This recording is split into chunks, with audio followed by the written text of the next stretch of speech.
which is a central material issue in this case, both his state of mind and the reasonableness of his actions. Judge, our position is it's not relevant. It's highly prejudicial. He's not a gang member, and they're not going to be able to bring anybody in that's going to say, oh, this thing is, they're military. I mean, he's military, and so they're military tattoos. But they're not going to bring anybody in to say this is his state of mind or anything else. Like with a gang member, you can say these tattoos signify an association with a particular street gang, criminal street gang. Obviously, that's not what these are. Additionally, what that would do and what the court would do is place inordinate amount of pressure on the defendant to testify, to explain them, and that is that would violate his Fifth Amendment right. And so it's not relevant at all. They can't show any kind of nexus between it. It's invasive, and we object to that. We just don't think that they should be able to do that. May I respond, Judge? Yes, go ahead. So, Judge, we're not determining the admissibility of his tattoos at this time. That can be determined at a later date.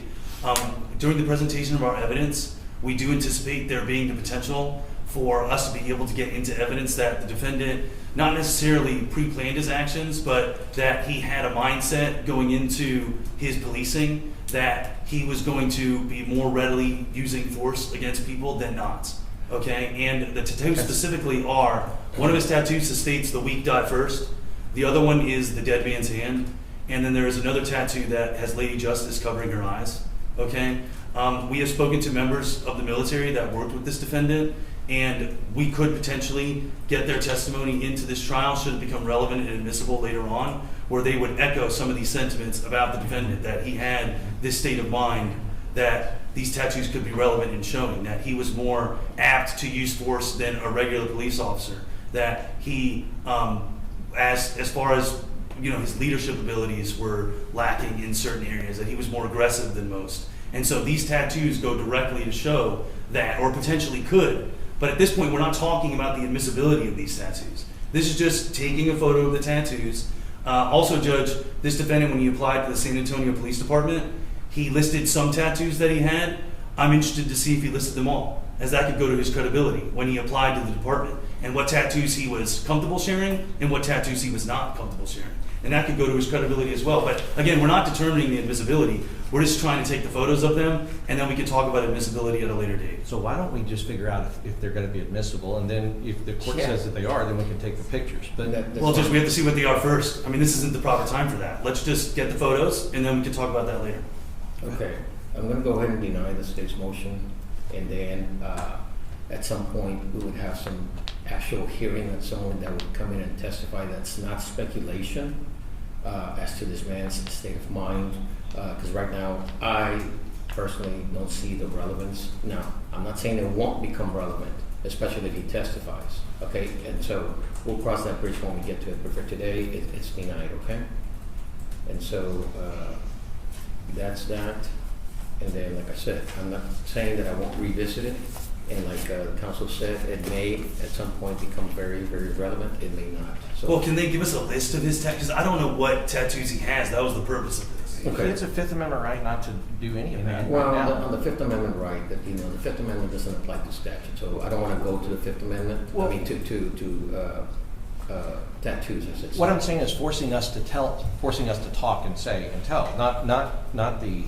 I agree with you. I know what the case law is as far as. Well, I'll give you the option. You consider telling him what tattoos he has, or revisit this motion. Understood. Because the Fifth Amendment, as we all know, does not apply. Now, I'm ruling right now on relevance, and so that's a very different standard. Okay. Yes, sir. So, anything else from the state? At this time, no. I think we were going to get defense's motions. This was going to be the deadline for them to file their pre-trial motions. We don't have them yet, but I imagine they could give it to us now, and then we'll just have that hearing later. Well, we don't. There's not any motion. We're not trying to keep anything out. Basically, we filed our discovery motion, and so obviously we filed our request for 404B. We've already filed all those things, and okay. They've been filed. As far as a motion in limine, I haven't really thought out all of those things yet, but we can deal with that when we get to the trial. You can do morally too, Judge. Right. Well, I do want you to file some motions in limine way ahead of trial. I don't want to be doing things at trial. Okay? I understand. And so I know that you gentlemen are busy right now in another court, this trial, so I'm going to consider that. And besides, the other thing that we need to get to is a trial date. That I want you all to sit down and you figure out a trial date, and as I stated off the record previously earlier this week, weddings, funerals, illnesses, anything, vacations, experts, another judge wanting you. When we set this trial, if you all don't show up, I'll do writs of attachment this time. I understand. I understand. And of course, we have always appeared whenever the court's required it. Yes, you have. Just in general, I'll say that our trial schedule at the moment, just on these specially set things, we have the Uvalde thing that starts in January. So it looks like February is probably the earliest that we could do that. But we will look to see what the exact date is. Well, I'm trying to give Mr. Brennand the earliest possible trial. Yes. He's entitled to his day in court. And he wants it. The state is also entitled to a fair trial in time to prepare, because I understand that December, now that we have to reset this case from today, that December is a bad time for the state. So I'm trying to be fair to both sides. Yes, You sir. have commitments, they have problems with their deal, with their witnesses and experts, whatever the case might be. And so what about the 705s? The 705 hearing? Our concern on the state side really is that we would just like, especially for motions and all of that, we don't want to run it all with trial or be served with motions right before jury selection and then be trying to figure out what we can and can't talk to the jurors about. Okay, so what I'm going to do, and I don't mean to interrupt you, pre-trial motions from the defense are due 14 days from today. Okay, that gives you enough time to try and figure out. You know the evidence already. Yes, Your Honor. I really anticipate that our motion in limine is going to be like, don't talk about things that are prior bad acts. Just basic stuff. There's No, not really- and I understand, but I think the state is entitled to know what pretrial motions you're going to have and not hit them with some sort of other evidentiary motion, if you will, Right. Right before trial. Sure. So Sure, for now, let's do the pretrial motions are due 14 days from today. That gives you, I think, enough time to maybe potentially get out of the other trial, focus on We will still be in that other trial. Yeah, Okay. but it's basically boilerplate as far as motion in limine. So it's not. Fair enough. There's not a whole lot of.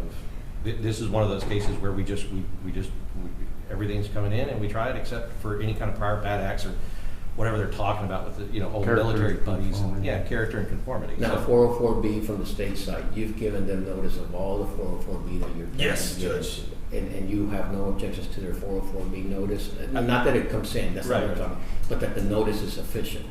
They've given us sufficient notice Okay. of things that they intend to, as far as we know, because I don't know everything that they think that they want to get into, but they have given us notice of things that they do want to get into, or they think that they can. Okay. And we have received that, so. Okay. And the other thing, Judge, Yes. from our side is, at some point, we're going to approach the court and ask that the court consider having the trial in one of the courtrooms. It has a lot of high tech.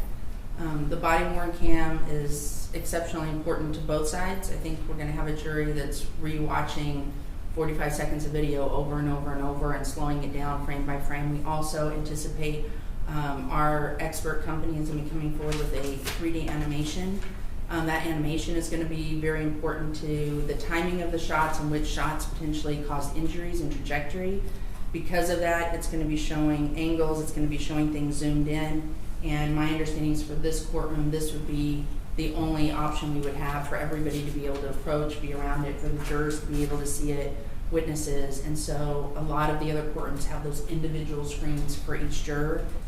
Because we have some time to set out the plan, we would be requesting, and I know that's an imposition on the court to move over, and we may not get that from you, but we're humbly requesting that we do have this trial in a high-tech courtroom because the essence of everything is the video. Well, I think once we have a trial date set, then we would have, I'm not telling you I would do it in the first place, but we would still have to figure out at that time, whatever the trial date is, that there's a high-tech courtroom available in the first place, okay? So maybe that's something y'all may consider, and I don't know if y'all have an objection to that, but.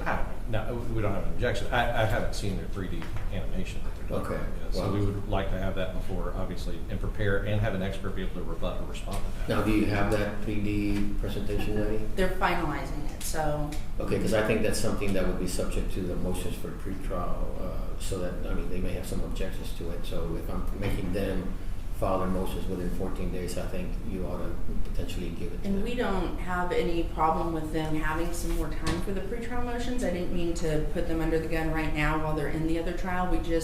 I know the trial's gonna be set out. I just didn't want those motions, I mean, if we have 3 or 4 weeks before trial, that's fine. I just didn't want something where we kind of get ambushed and don't have time to prepare. No, I understand, and, you know, I think I'm a fairly reasonable jurist, so if something is given to them later, then, of course, I would give you leeway to file some sort of pretrial objection to it, also.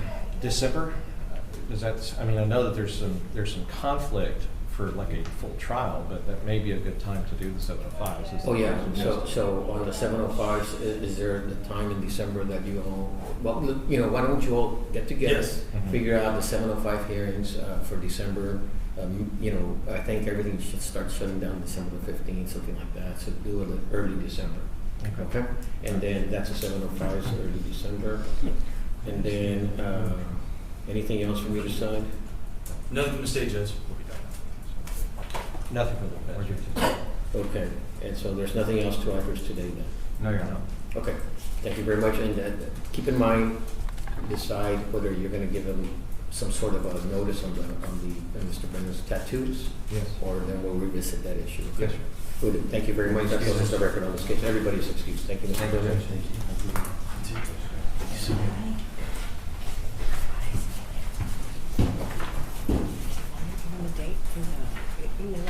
Well, let them talk about it, don't let them go. Okay.